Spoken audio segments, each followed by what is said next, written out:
Good morning. It's a brisk one out here today. Ooh, look, the roof has frost on it. Oh man, it's starting to get chilly. I had to fire up the pellet stove in the middle of the night at around the midnight feeding of the puppies because it was cold. It was just chilly. I don't even know what I'm going to talk about today, but I figured, I'm usually not lost for words, so let's go for it. Let's see what we talk about this morning. There's Piper. There's our dirt pile. Look at that. So pretty. So it's time to plant some seed on that. The question is, do they have any seed at the store that can handle this kind of frost? They do. They have this stuff called winter. I'm going to put down my coffee. Yep, Piper, you're making it too difficult. Wow, look at that.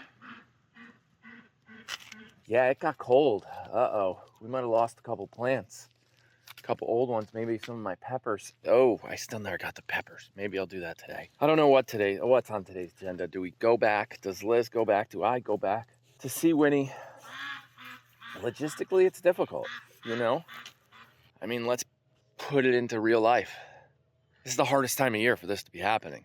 With Black Friday right around the corner, Black November, there's so much work to be done, just so much. And it's like, yes, Winnie's way more important than that, but let's step back to the, 30,000 foot view. We just got a lot going on. I think if I don't go to see Winnie, I think I'm mucking out House of Pie. We're actually got a lot going on with the vet and different approaches. Like, is deep litter method the best? A lot of people use it. A lot of people don't. A lot of people don't have big barns like that. And they just, each goat kind of, I don't want to say lives on their own, but people with 20, 30 goats, they'll have a group of 5 goats live over here in this little shed, and a group of 6 goats live over here, and a group of 5, and it's not so many in one building. Now, Cassie's Castle is plenty big enough for them. You do all the research, way big enough. It's like Taj Mahal. But it's been 8 years. So that field right behind me, right there, you remember, we just took down all the trees, leveled it out with a bulldozer, kind of like we're doing down here, way back here, and we put goats on it. We never turned it with what's called a bottom plow. We never brought in a disc harrow. We never brought in a rototiller. You shouldn't probably need a rototiller. You could probably do it a bottom plow and a disc harrow and flip it all over and mess it all up and do all that thing and maybe throw down some foliage. I think that's what forage. I'm not sure. It's basically a plant seed, a grass seed, which has like 6 or 7 different types of grasses in it, meant for grazing. Basically build a pasture. We didn't do that. We just fenced it all in and let it grow and called it a day, which is fine. We've been told we've won awards. We've got some of the best looking goats. We've got some first place winners. Our vets like some of your goats are some of the healthiest looking goats I see. But it's been 8 years. So the question is, do we have to redo that whole field? Do we have to find somewhere for those goats to go? Maybe here, the back of House of Pie, right? Which again has not turned into a real pasture, but it's had no animals on it, 0. So do we move every goat there, close down House of Pie for like a month or 2, and just gut it and clean it and get everything out? Because a parasite needs a host. And if we get rid of the hosts, and the cold weather all starts to come in, but it's not going to get that cold. It's not going to get cold enough to kill off all the parasites for long enough. So the cold weather is on our side, but not really, if you know what I mean. Oh, Piper, you can't leave. So the question is, do we do all that work? We don't know yet. We're working with the vet and the team over at Tufts. They actually have a company that we can send out soil samples to. We can literally cut out a piece of the paddock, and we'll probably do it if we can find these guys. They're working on trying to figure out the company's name. We'll cut out a piece of Cassie's Castle paddock. We'll cut out a piece of the soil in the barn, maybe a little bit under the deep litter or off to the side. We'll even do House of Pie here in the field here. And we'll get some readings of, like, what's this ground look like from a worm standpoint? Because I don't know if you know, or you do. Liz posted it on Facebook if you're following. It's not 100% a worm problem, but Winnie's got a lot of worms. And we're like, what the hell? Piper, what are you doing? What the heck are you eating? Yeah, show me what you're eating. Show me. Right here. Nothing. Okay, good. Let's go. Oh, actually, I forgot to throw hay. Hang on. Let me do this now. I've noticed in my analytics, a lot of you leave when I throw hay. Maybe it's because I'm off camera. Oh, I missed. Completely missed. Watch out, Thor, coming in. Oh, like 5 plates of hay all on the floor. Okay, we're good. Let's go before they all leave our video.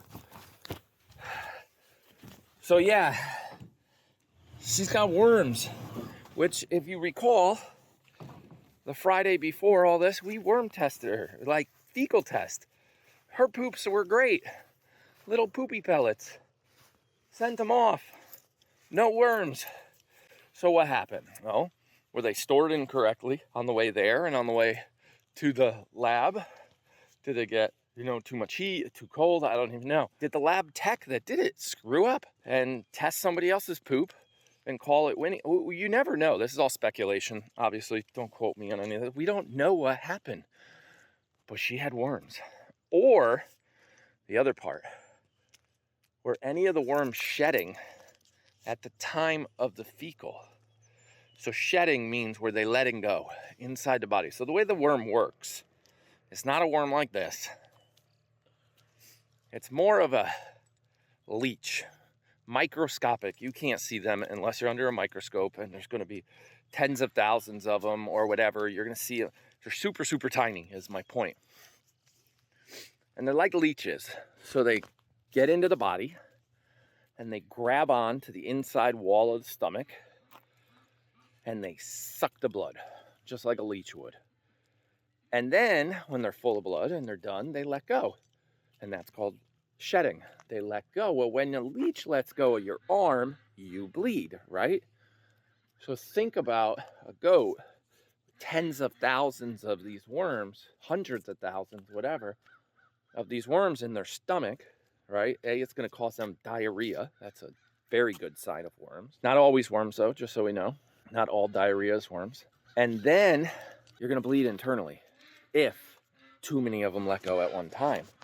So that's why it's really difficult to treat for worms on a goat that's already compromised. You're now basically forcing these, say, leeches or worms to let go, and the goat's going to bleed internally. Are you killing the parasite or are you going to kill the host? So with Winnie's case, they're going to take it extremely slow. For example, if the doctor said you needed 2 milliliters of penicillin, they're going to give you 0.5.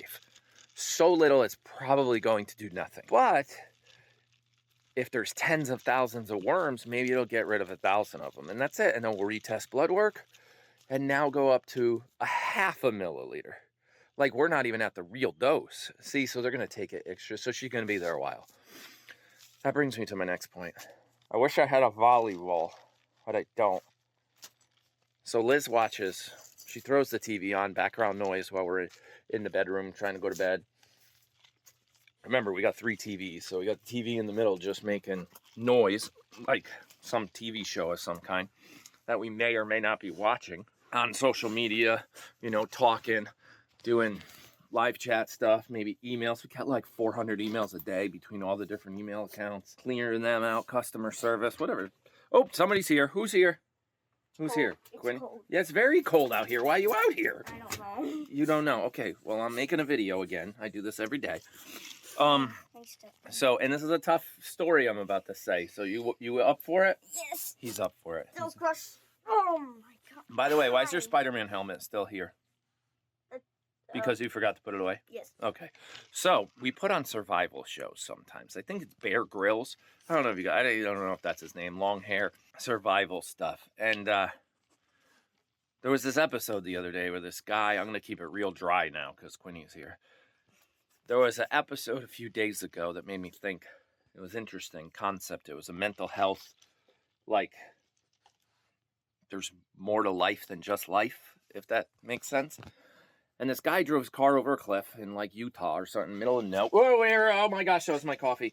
All right, you got to pay attention to Piper. Make sure she doesn't leave us, okay? Got it? So, yeah, this guy drives his car over a cliff.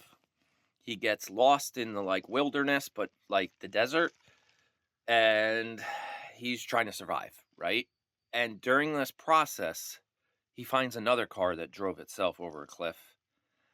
And Quinn, this is a tough story. You good? You ready? Yeah. Okay. In that other car, there was somebody that didn't make it. Oh, yeah. Oh, so you know what he did? He went and he talked to that person that was in that car. Yeah, he did. And he grabbed his wallet and he figured out his name. And he talked to him. He said, "Hey, John, I'm sorry your family didn't come find you. I got your wallet here. I'm going to return this wallet to your family so they have something to remember you." Like something like that, right? And now surviving was not the goal anymore because he's stuck in the wilderness trying to survive and get his family. It's like 4 or 5 days now. It's 100 degrees during the day and like super chilly, 40 degrees at night. But he has something else to live. Life is not the goal anymore. The goal is to return this person's wallet to their family. And it became a more emotional, it's kind of like Wilson in the movie Castaway. Wilson, where are you? If you ever watched the movie Castaway, Tom Hanks lives on an island for like 5, do you know who Tom Hanks is? Oh, we got a lot of work to do. Tom Hanks lives on an island for like 5 years, and he basically ends up becoming friends with a volleyball. And it's the same concept. Oh, yeah, now I know. You know that movie? Yeah. Yeah? When, yeah. Yeah. It was very philosophical, emotional. Like, it was big. You watched that movie? I think so. Wow. But only like a clip of it. A clip, yeah. So it's important. My point here is you guys are up to something. Winnie Wednesday, we've heard, we've seen it. You guys are ridiculously amazing. It was a super cool concept, so people that can't donate can just jump in chat and be there, and let's see. And my point here is it's not about the money. But the minute Liz and I found out about this, we're like, oh, Winnie better be alive on Wednesday. Like, it's more about life. It's about getting the community together. And we want them all to come together for a good reason and not a bad one. You know? So my idol, I don't want to say idol, my mentor, Gary V, right? It's actually this shirt that I'm wearing. It's a legacy over currency. You guys know him, this guy here, right? He's always said, give out your roses now and not at the funeral. Like, if there's somebody you like love and cherish and they've done something for you and it's amazing, why wait till their funeral to tell them? So when we heard about this Winnie Wednesday, that's the first thing that came to mind. Like, oh God, what if she's not here? Like, oh, like, don't take it like, oh my God, more pressure. But it's something else to like, we can do this, Winnie. They're all waiting for you. Wednesday, they're all going to be, the whole village is showing up, right? So it's kind of cool. That's the point. Like, we're like 1,000 people show up when babies are born. Can 1,000 people show up to support each other? I don't know. So that's my Wilson story. Are we cold now? Yes. I'm freezing. I'm shivering. I'm shivering. All right, we're going in. Let's go, Pipey. Let's go, Pipey. All right, that's it. That's our story of the day. We'll see you guys again tomorrow.